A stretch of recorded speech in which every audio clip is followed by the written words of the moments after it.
विमानतळावर विमानतळांचं आगमन आणि प्रस्थान सुरू झाल्यापासून साधारण संध्याकाळच्या वेळेला नागरिक मोठ्या संख्येने त्या विमानाचं लँडिंग आणि टेक ऑफ बघण्यासाठी गर्दी करतात आणि आपली वाहने रस्त्यावरच लावतात. ही परिस्थिती लक्षात आल्यानंतर आम्ही रोज तिथे पोलीस बंदोबस्त लावून नागरिकांना विनंती करतो की आपण इथे थांबू नका.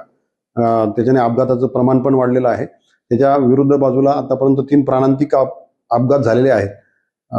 परंतु आम्ही किती विनंती केली तरी नागरिकांचे येण्याचे प्रमाण, तिथे सेल्फी काढणे, व्हिडिओ काढणे, नंतर ते यूट्यूबसाठी व्हिडिओ काढणे, असे मोठ्या प्रमाणावर ते चाललेलं आहे. मोठा गंभीर अपघात होण्याची शक्यता आहे. त्यासाठी आम्ही नॅशनल हायवे अथॉरिटी ऑफ इंडियाकडे पण पत्रव्यवहार केलेला आहे.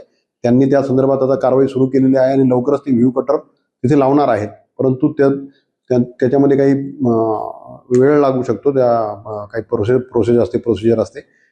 तोपर्यंत नागरिकांना आव्हान आहे की त्यांनी कृपया तिथे उभं राहू नये. ते धोक्याचे आहे. त्याच्याने त्यांना अपघात होऊ शकतो. म्हणून आम्ही नागरिकांना आवाहन करतोय सध्या पनवेल शहर पोलीस आणि